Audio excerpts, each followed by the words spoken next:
Shri Prabhupada, thank you so much for joining. We'll start with the Mangalacharan.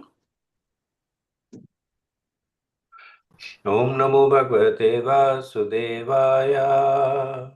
Om Namo Bhagavate Vasudevaya. Om Namo Bhagavate Vasudevaya. Narayanam Namaskrityam Naram Chaiva Narottamam Devim Saraswatim Vyasam Tato Jaya Udiraye Nashtaprayeshu Bhadreshu Nityam Bhagavata Sevaya Bhagavate Uttam Shloke Bhaktir Bhavatir Naishtiki Om Ajnantimirandasya Jnananjana Shalakaya चक्षुरुन्मिलितं येन तस्मै श्रीगुरवे नमः। जय श्री कृष्ण चैतन्य प्रभु नित्यानंद श्री अद्वैत गदाधर श्रीवासादि गौर भक्तवृंद। हरे कृष्ण कृष्ण कृष्ण हरे हरे, हरे राम राम राम हरे हरे। मुखं करोति वाचालं पङ्गुं लङ्घयते गिरिं यत्कृपातमहं वन्दे श्रीगुरुदीनतारणं परमानन्दं माधवं। नमामि विष्णुपदाय कृष्णपृष्ठाय भूतले श्रीमद्भक्तिवेदान्त स्वामीति नामिने। नमस्ते सरस्वती देवे गौरवाणी प्रचारिणे निर्विशेष शून्यवादी पश्चादेशतारिणे। Hare Krishna once again. Happy to be the Association of Devotees. So I think we have a packed schedule today. We have 3 presentations, and after that we will hopefully have time for discussions. So over to Rupragnath Prabhu. Yes, Prabhuji. So we will start with Group 4 and Chapter 10. Okay, Hare Krishna. I'm going to present for Group 4. Just give me a second to connect. Can everyone see? It's coming up, Mataji. Not yet, Mataji. Yeah. Yeah. Now we can see. Okay.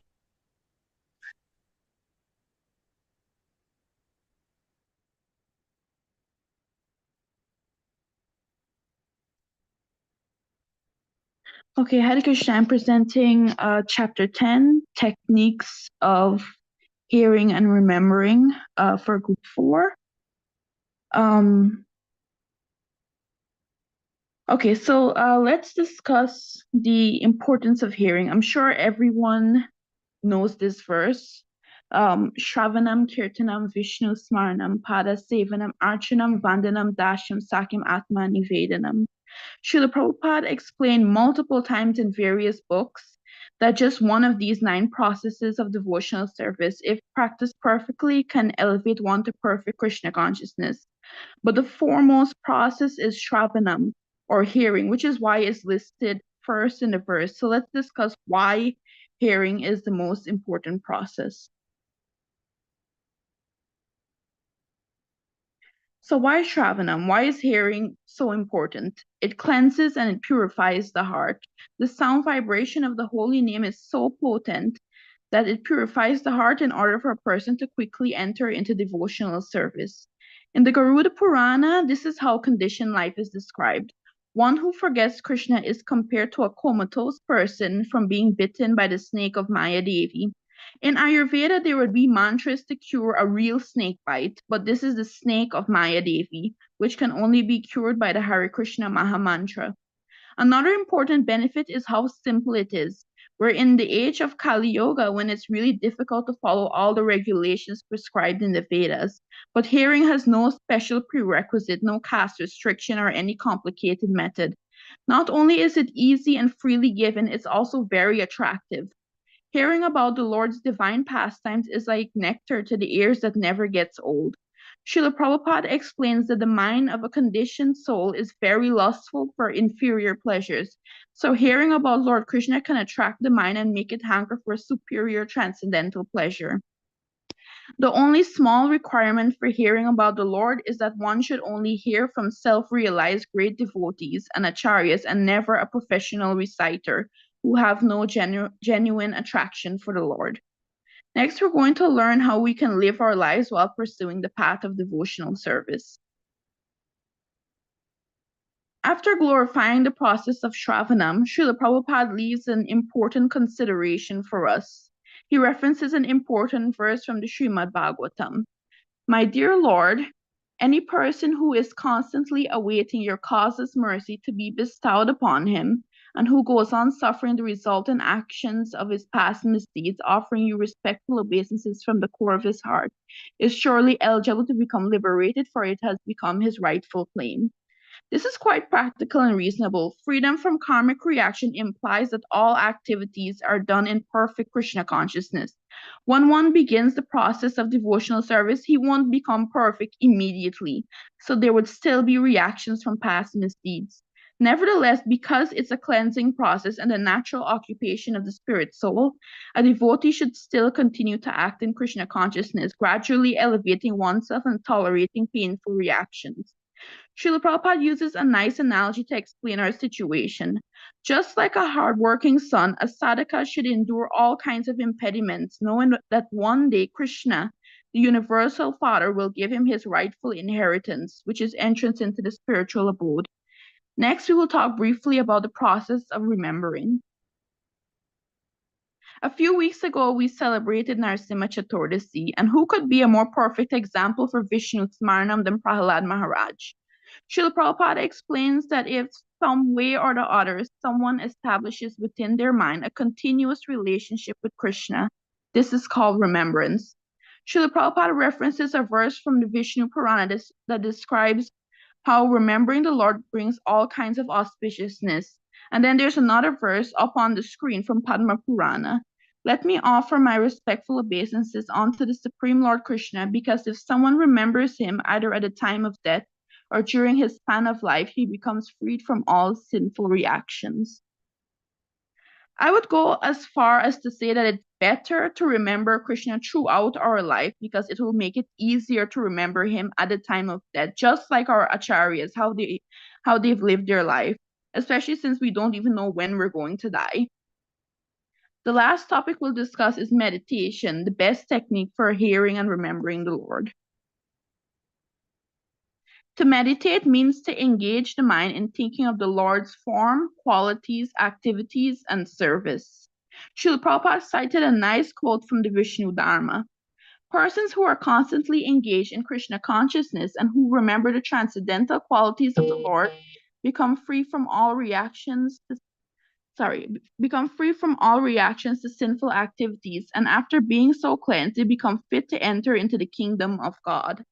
This implies that one needs to be freed from all sinful reactions in order to enter the Vaikuntha planets. How can one remove all sinful reactions? By remembrance of Krishna. And how can one remember? By meditation. It's even said in some Puranas that by meditating on devotional activities, it's as good as seeing the Lord face to face. The processes of hearing and remembering are so convenient, accessible, and simple that anyone can do it. Srila Prabhupada gives the story of a poor Brahmana in South India. Just like a faithful son who is soon to inherit the spiritual father's abode, he accepted his poverty without any complaint and didn't expect immediate relief from his material miseries. He would go sometimes to hear from great devotees, and because he paid attention to the wisdom, he learned that devotional service can be done even within the mind in the form of meditation. So what did he do? He would take his bath in the Godavari River, sit on the banks, and meditate on the form of Vishnu. He would sit there and imagine cleansing the temple and offering the best clothes, jewelry, fruits, and flowers, and perform arti in the mind. He would meditate like this throughout his day for many years. The Lord is so kind that he even accepts this sincere Manasa Puja as good as if the devotee was physically doing it. Well, one day he was meditating that he was cooking sweet rice for the deity, and in his mind he was waiting for it to cool, but it was too hot. So when he put his finger inside to check in his mind, he got burnt. And then when his trance broke and he opened his eyes, he saw that his finger was actually burnt. And that At that very moment, the Lord Narayan was watching him and smiling from Vaikuntadam, and he sent a plane to bring him straight back to Godhead, to reside eternally. So what did we learn from this? Hearing is the easiest and most important process of devotional service, and it's conducive to all the other 8 processes, including remembrance. A devotee should tolerate karmic reactions and expect the Lord's mercy and eventual deliverance while continuing to serve. Remembering the Lord's form, qualities, activities, and service will free us from sins and help us attain perfection in Krishna consciousness. And to achieve this remembrance, one should meditate on the Lord, just like the Brahmana in the story who perfected his life by his sincere service and worship within the mind. Thank you so much. Hare Krishna. Thank you very much. Firstly, I wanted to appreciate your presentation slides, full of life, very vibrant, but also informative and very well orchestrated. Good job. Thank you so much, Prabhu.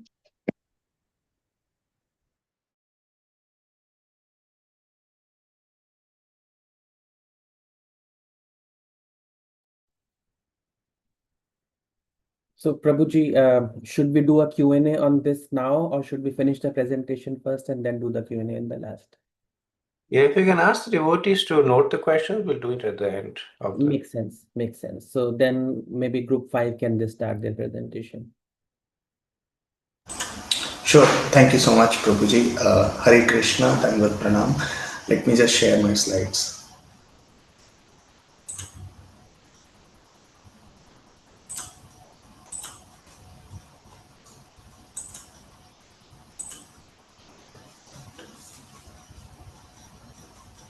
Can you see my slides?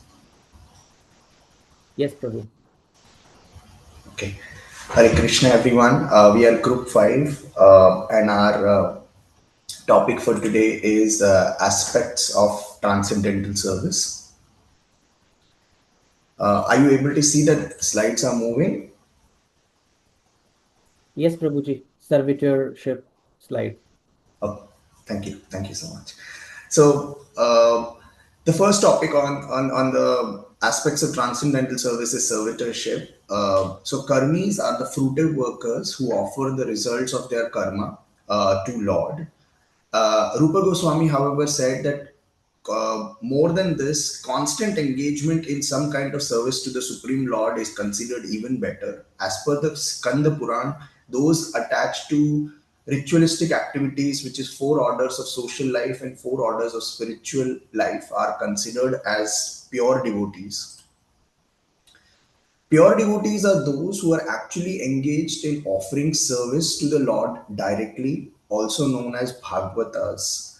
Those engaged in fruitive activities or prescribed duties according to the 4 orders of social and spiritual life are not pure devotees. However, as they are offering the result of their karma to Lord, they are accepted as devotees.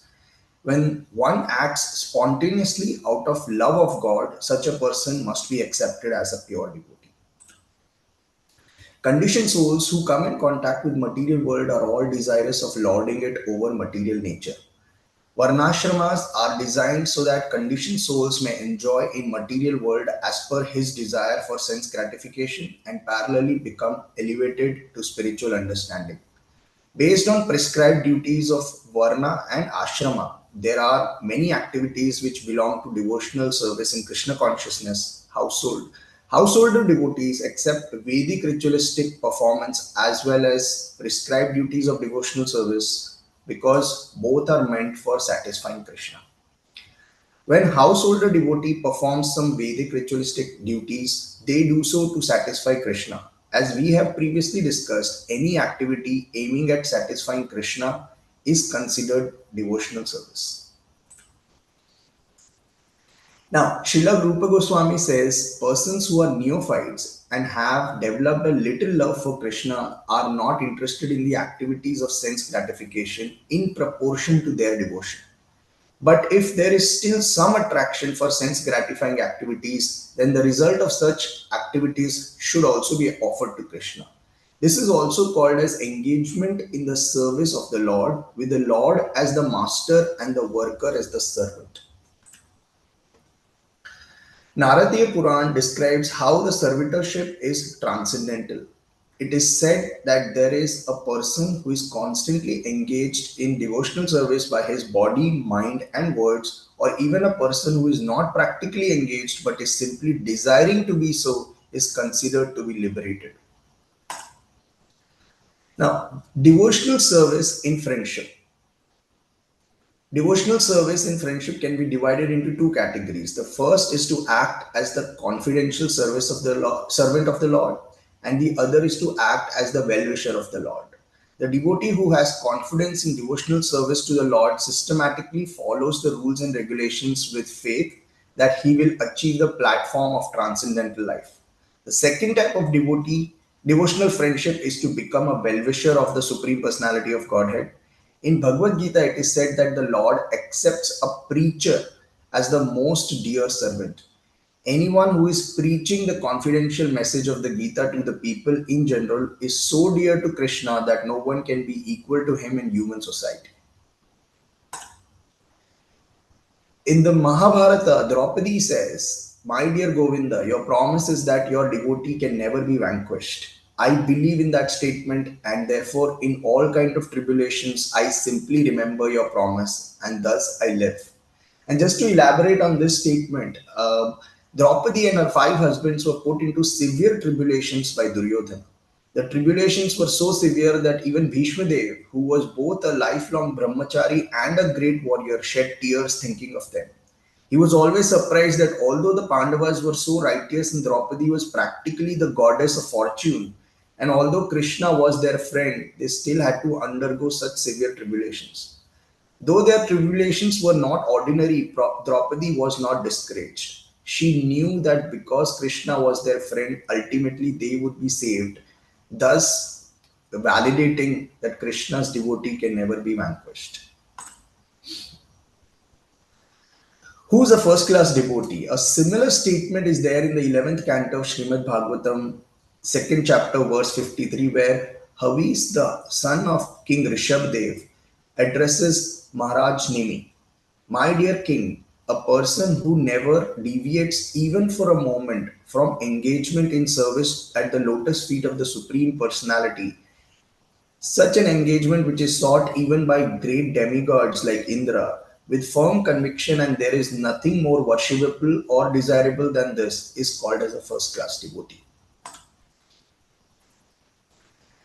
Now, the journey from a neophyte to a friend devotee. Srila Rupa Goswami says that a neophyte devotee who has simply developed a slight love of Godhead is certainly a prospective candidate for devotional service.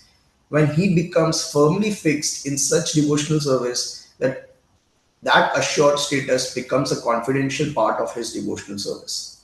Sometimes it is found that a pure devotee lies down in the temple of the Lord in order to serve the Lord as a confidential friend. Such friendly behavior of a devotee may be accepted as raganuga or spontaneous. Although, according to regulative principles, no one can lie down in the temple of the Supreme Personality of Godhead. This spontaneous love of Godhead may be grouped under devotional service in friendship. Surrendering everything to Krishna. This is self-surrender as per Srimad Bhagavatam 11.29.34. It is also called as Atma Nivedana. Lord says, "A person who has completely surrendered unto me and has completely given up all other activities is protected by me personally both in this life and in the next." Such a person is to be understood as having already achieved Shastri, having equal opulence with the Supreme Lord. It is also confirmed in Bhagavad Gita that as soon as a person surrenders unto the lotus feet of Krishna, Krishna takes charge of him and gives him a guarantee of protection from all sinful reactions. He also instructs from within so that the devotee may very quickly make advancement towards spiritual perfection. The self-surrender is called as Atma Nivedan. According to different authorities, self is differently defined. Self is sometimes considered to refer to the spirit self or soul, and self is sometimes considered to refer to the mind or to the body. Full self surrender means surrendering oneself as spirit, soul, and also surrendering one's mind and body to the service of the Lord. Srila Bhakti Vinod Thakur has sung a nice song in this connection.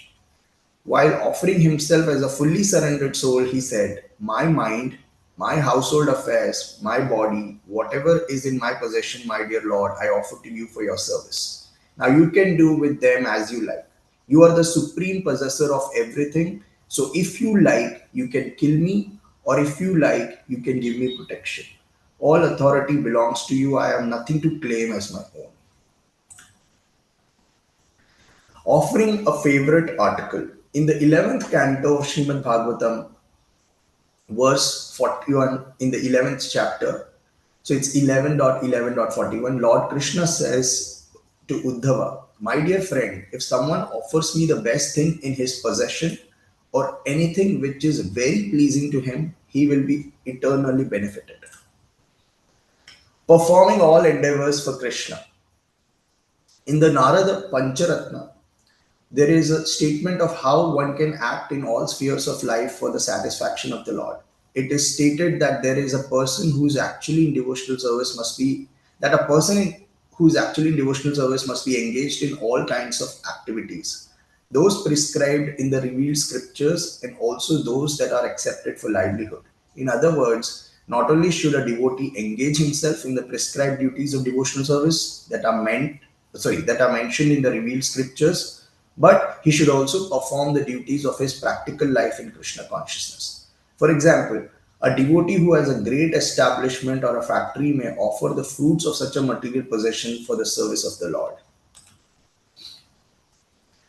Being a surrendered soul, taking shelter of Krishna. In the Hari Bhakti Vilas, there is the following statement about self-surrender. My dear Lord, a person who has surrendered himself unto you, who is in firm conviction that he is yours, and who actually acts in that way by his body, mind, and words, can actually relish transcendental bliss.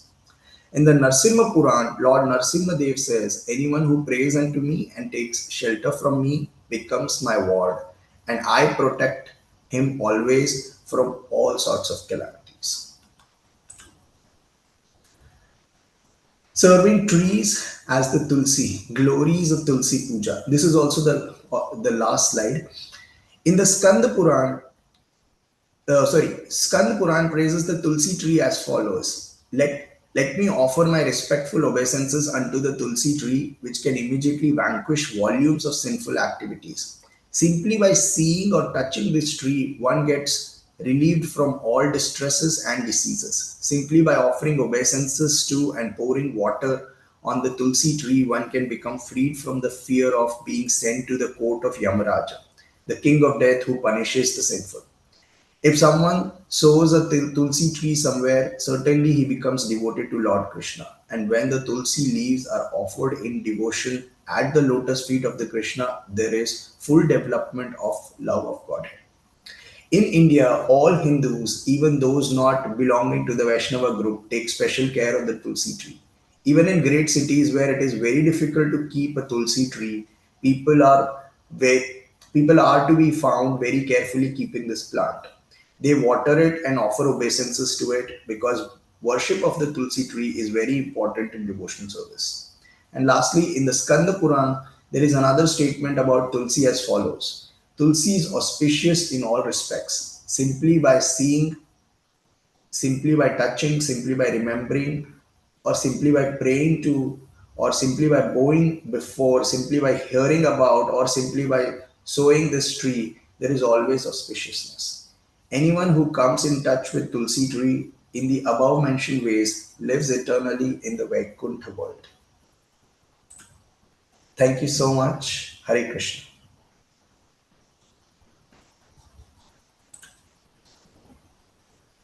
Thank you, Prabhu. Very good. Hare Krishna.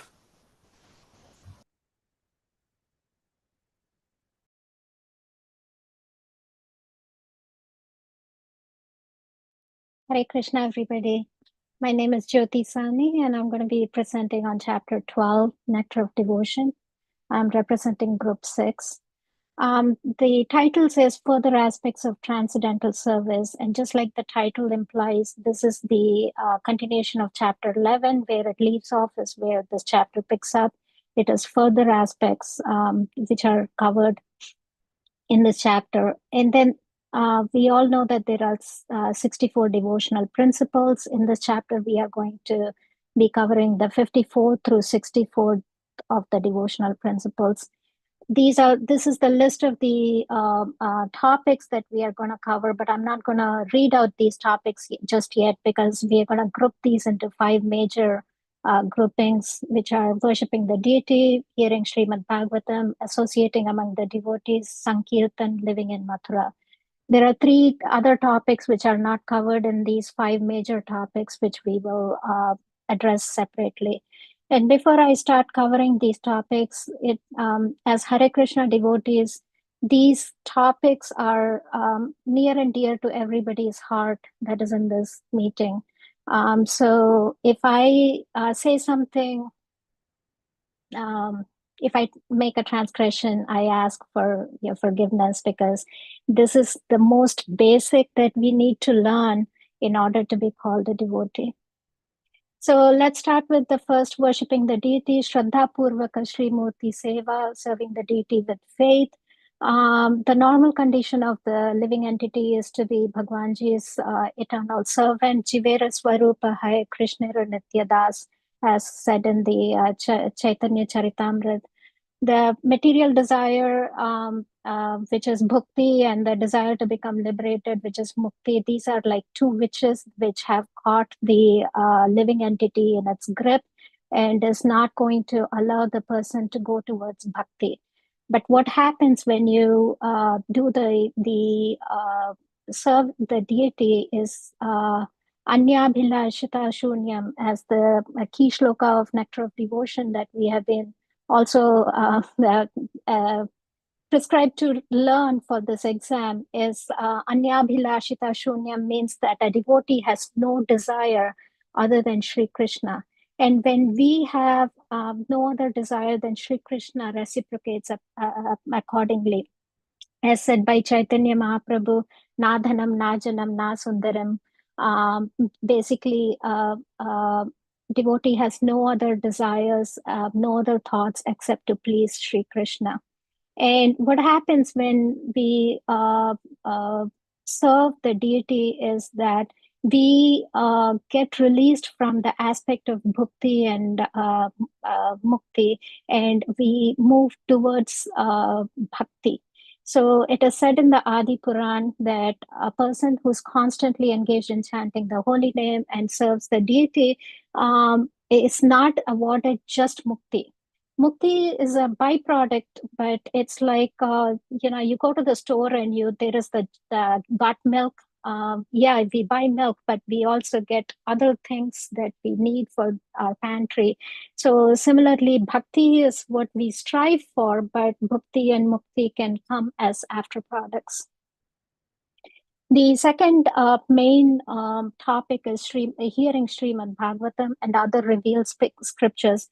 Now, what is a revealed scripture? Revealed scripture, according to Srila Rupa Goswami, is anything that advances us towards devotional service. It could be Ramayana, Mahabharata, Purans, Upanishads, Vedant. In the Skand Puran, it is said that Lord Krishna becomes pleased with the person who is always engaged in reading. We have heard from other speakers today about hearing, remembering, about serving. But in this case, there is emphasis on reading the devotional scriptures. And it goes to the point where Narad Muni says that if we keep these scriptures at home, that is like Lord Narayan residing in our house. How auspicious can that be? And there is great importance to hearing, studying, and worshipping these scriptures. These scriptures are a physical representation of Lord Narayan himself. And among the scriptures, it is said in Srimad Bhagavatam, Canto 1, Chapter 1, verse 3, Nigama kalpataror galitam phalam. Basically, kalpataro is the desired tree. Nigama is the Vedic literature. Galitam is the ripened fruit. Vedic literatures are like a desired tree, and Srimad Bhagavatam is the ripened fruit that can be acquired from this tree. Anyone who has relished the bliss of Srimad Bhagavatam is no longer going to be attracted to mundane writings. No more fiction or non-fiction or horror or comedy or anything else can attract us, because Srimad Bhagavatam has a variety of all the flavors that one can wish to relish. It is the ripened fruit, just like a ripened fruit becomes sweeter by the touch of the beak of a parrot in the material world. In the spiritual world, this Srimad Bhagavatam fruit has been touched by the mouth of Shukdev Goswami himself, who is the representation of the Shuka, who was Lord Radharani's most favorite living entity living with her. So Shukdev Goswami is supposed to have, is said to have first-hand witnessed what he's saying in the Srimad Bhagavatam, and so we get first-hand representation of what was experienced by him. Srimad Bhagavatam is also we're talking about a ripened tree in the material world. If we have an apple tree and the apple falls from the tree, what happens? It gets bruised. Do any of us want a bruised fruit? No. But what if somebody was to climb the ladder and grab the apple and pass it down to us? Would we not enjoy it more? Similarly, what is prescribed is that we approach the guru in the parampara system, and he then blesses us with the complete knowledge and understanding of Srimad Bhagavatam. The third main topic is associating among devotees, where it's the Vaishnava Sevana and Sajatiya Snigdha Mahatara Sadhu Sangha. That's not just their close association, but also service of other devotees. Lord Shiva tells Parvati Ma that the worship of the Supreme Person is considered to be highest. So worship of Sri Krishna is the highest, but then he says that worship of Sri Krishna's devotees is even higher than that. So we find that often we refer to our Guru or Srila Prabhupada in every reference that we make. Why do we do that? For the same reason that just not even rendering direct service to them, but just keeping them in our remembrance by purifying our consciousness, by remembering them, we can advance as a devotee. Now, towards the same thing, we cannot approach the Lord directly. There is a big X mark on this. Instead, one must approach him through his devotees. If we were to approach him through his devotees, we will find Lord Krishna's blessings appear. And at that point, we have the true pleasure of approaching Sri Krishna and understanding him completely, because we have the association of the devotees. And how can we do that? By accepting a spiritual master, by rendering service unto him. We are going to be able to not only get his association, but be able to render service to him. And when we do that, then we are rendering service directly to Sri Krishna himself. As a crystal stone reflects anything around it, by associating with other devotees, the devotion in their hearts gets reflected into our own hearts. The Bhav Bhakti, so there is the Sadhana Bhakti at this point, Shraddha, Sadhu Sang, Bhajan Kriya, Anartha Nivritti, Ruchi, Asakti, all of these fall under Sadhana Bhakti, but beyond that comes Bhav Bhakti. Now, why is Bhav Bhakti important? Because it is the one step before Prema Bhakti can happen, where we can truly develop the love for Sri Krishna. The fourth main topic is Sankirtan.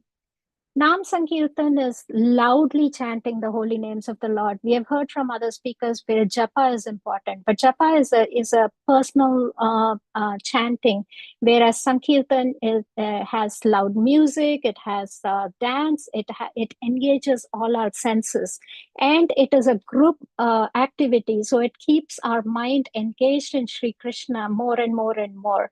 And why do we do that? Because Lord Chaitanya Mahaprabhu has said that in Kali Yuga, taking Lord's name is the only way for us to seek deliverance. Harir Nam, Harir Nam, Harir Nam eva kevalam. There is no other method except for chanting Lord Sri Krishna's name. Srila Prabhupada says, you can say water, water, water, but it won't quench your thirst. But if you say Krishna, Krishna, Krishna, it will quench your devotional thirst. And Krishna and Krishna's name are the same. By seeing Krishna's form, we are experiencing him from our eyes. But by saying Krishna, we are experiencing him on our tongue by our by listening into the sound. We are experiencing him through our ears. So there is the cycle happening where we are seeing Krishna, where we are saying Krishna, and we are hearing Krishna. So there is the circle happening such that we are complete, all our senses are engaged in Sri Krishna. Sri Krishna's name is also called Nam Chintamani. Nam Chintamani means that it is that stone that can give us fulfill all our desires. But what is the desire of a devotee? It is bhakti. It is not bhakti. It is not mukti. It is keval bhakti. And Sri Krishna says that ye yathamam prapadyante. No matter how, as one surrenders unto him, he reciprocates. So as much as we surrender unto him, he will reciprocate to us. The last main topic is living in Mathura, and living in Mathura, it is repeated in multiple places in the devotional principles 7, 55, and 64. In this chapter, 55 and 64 is what we are focusing on, but this repetition underlines the importance of this devotional practice. In the Shastras, it is said, hearing, remembering, glorifying, desiring, seeing, or touching the land of Mathura, one can achieve all desires. And this land of Mathura is more glorious than Vaikuntha Dham itself.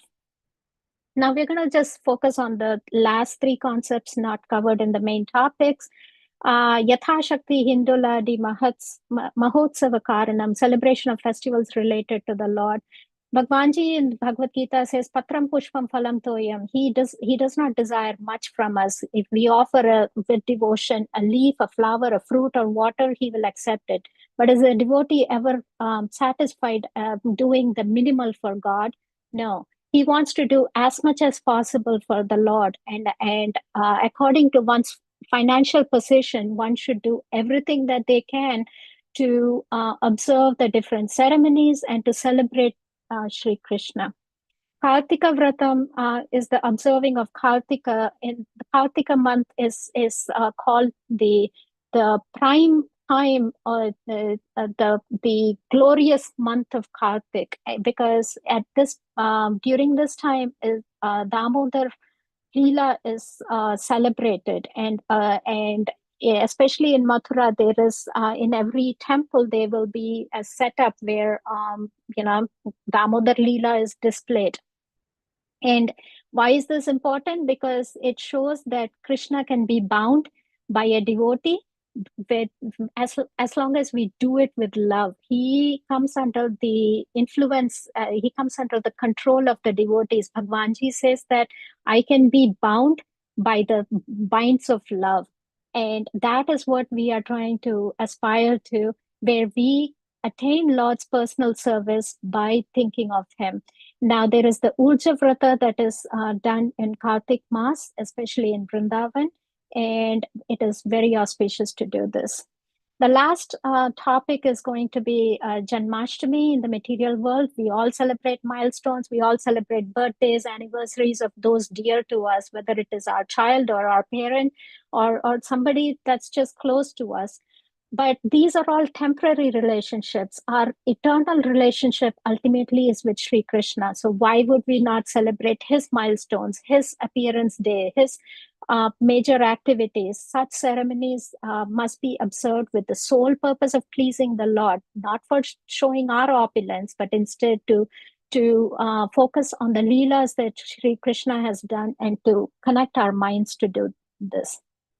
Now, all of these religious principles that we talked about, if we are engaging our body, mind, and soul into this, man, dhan, tan, man, dhan into this, why is this important? Because, and what are we striving for?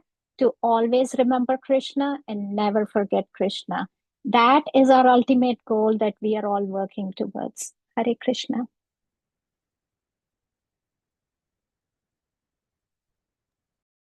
Thank you very much, Jyoti Mataji. Very informative and nicely organized, well timed. Great job. Thank you so much. Thank you. Hare Krishna. Hare Krishna. So looks like we were fairly efficient in the presentation. I want to congratulate you about that. That we are able to present what we need and without compromising quality and content. So we have some time for discussion, and I'll open the floor. Any questions from the presenters? Any questions from me or each other? Please go ahead.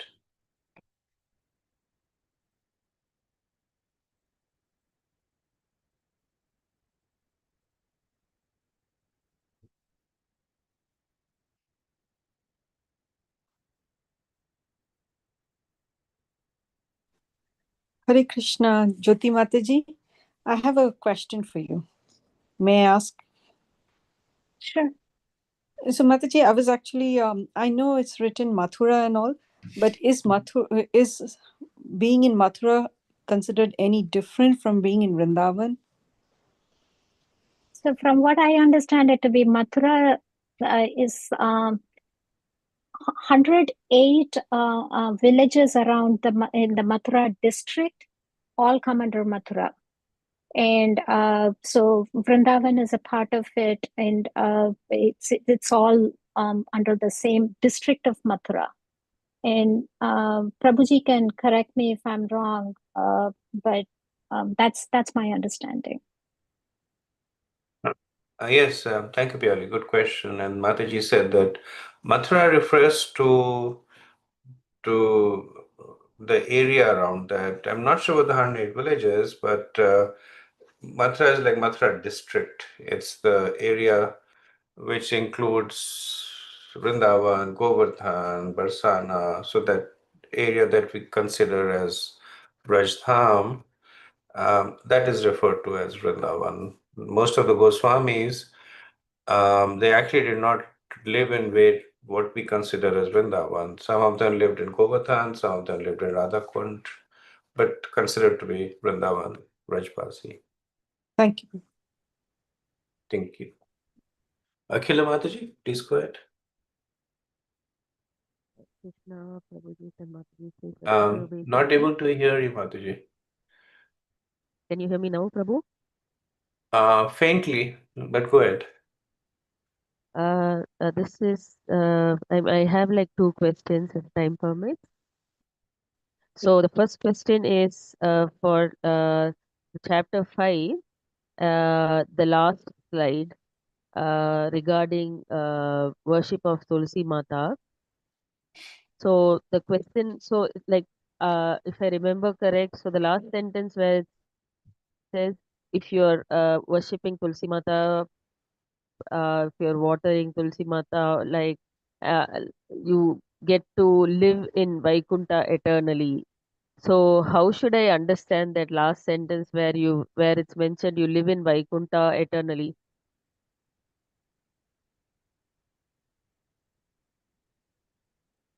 Okay, would the presenters like to address it? Yeah. Hare Krishna, Mataji. Thank you so much for this question. So basically, I'll just repeat the sentence and then. So it says anyone who comes in touch with the Tulsi tree in the above mentioned ways lives eternally in the Vaikuntha world. And the above ways were, uh, someone who respects Tulsi, who sees Tulsi, who touches Tulsi, who simply prays to Tulsi, bows down before her simply by hearing about or simply sowing the seed of the tree of Tulsi. So when we refer to the Skanda Puran, which actually glorifies the Tulsi Puja, is basically saying by doing these activities, Tulsi is considered as sacred as Krishna himself, and that's why it is offered to Tulsi. And if you are doing just like we talk about Shravana, Kirtana, and the four activities, similarly, while glorifying Tulsi Puja, Skanda Puran basically says that Tulsi is the most sacred plant, and if you are doing these activities such as coming in touch, watering, sowing the seed, and bowing down before Tulsi, you will live in Vaikuntha eternally. This was the context, Mataji. Thank you, Prabhu. I mean, question related to this that I'm having in mind is what how should I understand like where it mentions we live eternally in Vaikuntha? So is it like I'm is it like after I go to Vaikuntha I will live eternally there, or uh, am I like making sense? I just want to understand what is that what does that sentence of to live I will get to live in Vaikuntha eternally. How does that how should I understand that statement? So, Mataji, I mean, based on what I could gather from the this particular saying of Skanda Puran, it is basically said that Tulsi is a plant straight from the heavens, straight from Lord's, straight from Krishna's dham, and it is Tulsi is not an ordinary plant, but it is very dear to Krishna. So, and that is why if you are actually showing your respect to Tulsi, Krishna himself takes you, under his shelter, or Krishna. It pleases Krishna, and if you're doing those activities which are pleasing Krishna, Krishna actually invites you to live in his dham eternally. This is my understanding. And maybe I can add a Okay. little bit to what Prabhu has said that uh, because of uh, because of Krishna's affection for those who worship Tulsi Devi, who represents his dear devotee, you get an you embark on the path of returning to the spiritual world. So, uh, um, so in the Vedas, in the Puranas, you often hear these false stutis, right? Anybody who hears these narrations with faith becomes a resident of the spiritual world, or will face, never see the face of Yamraj. So there are different false stutis. There are benedictions that are given. We understand the benedictions as the potential of that, and it is up to us to avail of it. So we worship Tulsi Devi with faith. What happens? It cultivates. It helps us cultivate bhakti. If we continue to nourish our bhakti, then ultimately we go back to Vaikuntha. But if somebody has Tulsi Devi in their house, but they're also doing sinful activities, it's a different. It's not that they also go back to Vaikuntha.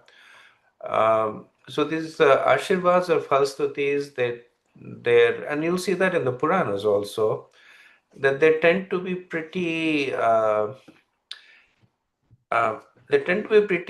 negligent of the timing aspect of it. And one reason is because while time is important for us, it's not important for them. Like we are in the middle conception. We are like, is this going to happen at 8 o'clock tomorrow, or 9 o'clock tomorrow, or in 3 months' time, or 30 years' time? It's a huge difference for us, the three time frames. But from the perspective of the Puranas, one lifetime, 20 lifetimes, 20 million lifetimes, not much difference. So they don't concern themselves so much about the timing issue. They more concern themselves about the goal. Whether it takes, as Srila Prabhupada would say, Bhakti will take you back to Godhead. It can take you back this very moment, as in case of King Khatwanga, or it may take you 20 million lifetimes. The difference between the two is how you approach it. Okay, Prabhu. So eternally, is that like, can it be? I mean, what is the difference to say you will get back to Vaikuntha, and you will get back to Vaikuntha eternally? Is eternally the term that I mean you were explaining to me now in the last few sentences, Prabhu? Because I just wanted to understand why the word eternally. If Sure, why sure. it is Thank you. not Thank like you. just Yeah, you'll I get back to understand. Vaikuntha? Um, so in a way, the word eternally is redundant, but it's there for effect because, as all the scriptures assure us, that when you go back to the spiritual world, you reside there eternally. So going back to Vaikuntha is synonymous to going back to Vaikuntha eternally. It's essentially repetition for emphasis. So Got that, Prabhu. you go back to the spiritual world, you stay there. Right? So if I tell you you're going back to Vaikuntha, it's as good as saying that you're going back to Vaikuntha eternally. Got that, Prabhu. Thank you so much, and thank you so much, Romit Prabhu. And if at all there is time later, I'll have another question. Thank you, Prabhu. Thank you, Mataji. Yes, Prabhu, Rup Raghunath Prabhu. Yeah, Hare Krishna, Prabhuji. So both in the first presentation and third presentation, we heard about remembrance, and we often hear Prabhuji in various classes. Krishna also says, "Always remember me and never forget me." So I wanted to understand the difference between the two, Prabhuji. Do they mean the same or do they complement each other? Sure. We also, like as you mentioned, we discussed this in the earlier parts of the NoD. Smatavyav Satam Vishnu Vismatyav na Jatu Shreya. So one should always remember Krishna and one should never forget Krishna. So they kind of relate to the impact of the activities that we do when we embark in a spiritual life. We are basically embarking on the process of detaching from the material conception and attaching to the spiritual conception. Because right now we are kind of in the opposite. We are detached from the spiritual and attached to the material. So the whole process of sadhana bhakti is to reverse our current situation. So there are activities that help us remember Krishna. And these are activities that are spiritual in nature. So when we are chanting, when we are in the association of devotees in front of the deities, these are the activities that help us remember Krishna. And then there are activities that also cause us to forget Krishna. So when we basically are performing sinful activities, when we are performing activities that are not recommended in the Vedas, so these are activities that will cause us to forget Krishna, right? So they increase our material attachment. So when it says that one should always remember Krishna and never forget him, it means that one should perform spiritual activities and one should not perform materially sinful activities, right? So if you look at the time when we get our Diksha, we get two sets of instructions. Chant 16 rounds, that's a spiritual activity that will help us remember Krishna. And then the four don'ts. Those four are material activities, but they're sinful activities. So don't do sinful activities and perform spiritual activities. Thank you. Thank you so much, Prabhuji. Hari Bol. Thank you, Prabhu. Excellent question. Hare Krishna Piyali, go ahead. Prabhu, I think it's a very general question that I'm asking right now. We say that for devotees, the goal is to practice bhakti. is the goal really practice bhakti, or goal is to reach Vaikuntha?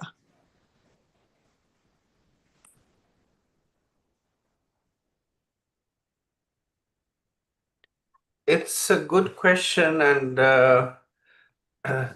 I would color it with a little bit of context that depending on where we are in our practice of bhakti, uh, the so it's kind of like you go from here to another place which is far away, that you know you have to go to there, but you also get intermediate goalposts.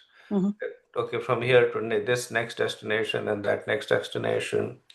So for people like us who are practicing bhakti, what is our goal? Our goal is, what is the goal of sadhana bhakti? The goal of sadhana bhakti is bhava bhakti. So the point you're making is, so you gave me an or condition. I'm saying it's and. So for sadhana bhakti, the goal is bhakti, but a higher state of bhakti, bhava bhakti. For a person at bhava bhakti, the goal is Vaikuntha, because now they are at a position to reach that state. Now, even as sadhakas, we know Vaikuntha or Goloka, even as sadhakas are know, we know that's where we want to go. But we are not at a stage where we can lay our claim there. What is our adhikar right now? Our adhikar is to practice our bhakti better. So sadhakas are practicing bhakti by senses, by rules and regulations. Our goal is that we start practicing bhakti by our heart, by our emotions. And that will lead us to the stage of subsequent perfection. Does that make sense? No, it does make sense. Like, these are mini steps to the bigger step, a bigger goal of reaching Vaikuntha. And so, but that also gives, causes me to have another follow-up question.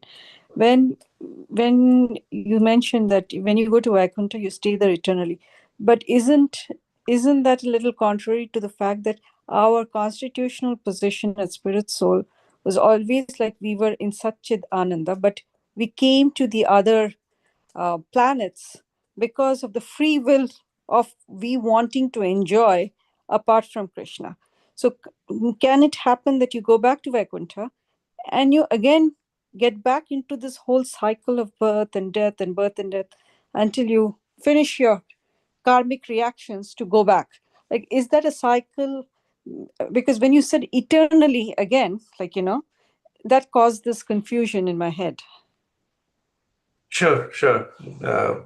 So Srila Prabhupada's answer to this question was, he would give an analogy that there's a citizen, law-abiding citizen, happily living, commits a crime, he's sent to prison, all the prisoners beat him up. In the morning, the jailer comes and beats him up. In the afternoon, his fellow prison mate beats him up. And then he spends a lot of time getting beaten up, bad food, etc. And then by good behavior, then he's released out of the prison. Very unlikely he'll say that I'll go back to the prison again. Right. So when it's said that the jiva returns eternally, it doesn't mean that the jiva loses their free will, because like you're rightly pointing out, that the reason we fell from the spiritual world is because we misused our free will. So if I'm saying that when you go back, you won't fall down, is that synonymous to saying that you lose your free will? No. But having experienced, it's said that when the fortunate soul goes back to the spiritual world, then each and every lifetime that they have spent in the material world stays with them. So we don't remember. In our previous lives, we may have been demigods or demons or animals. We may have lived opulent lives, horrible lives, suffered, died a million times. But the soul remembers all that.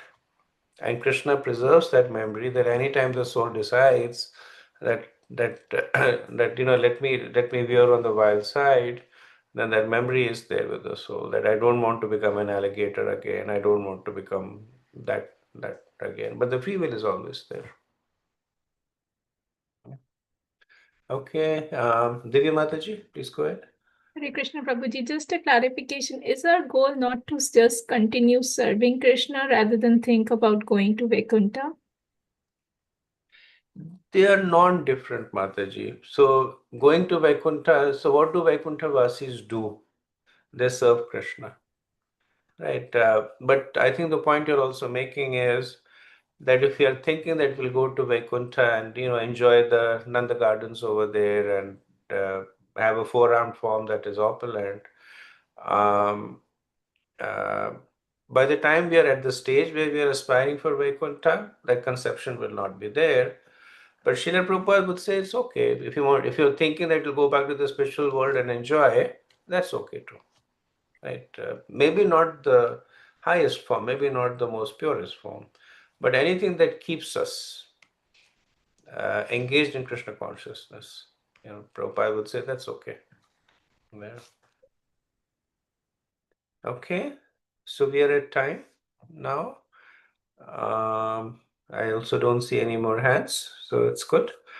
We'll end over here. Next week we'll do the subsequent 3 chapters, right? Yes, Okay. Prabhuji. Okay, good. वाञ्छकल्पतरुभ्यश्च कृपा सिन्धुभ्य एव च पतितनामपावनेभ्यो वैष्णवेभ्यो नमो नमः। भारतकोटि वैष्णववृंद की जय। शिला प्रभुपाद की जय। जय गौर Premanand. Thank you. Thank Hare you. Thank you, Prabhuji. Prabhu, Hare Hare Krishna. Krishna. Dandavat pranam. Hare Krishna. Hare Krishna.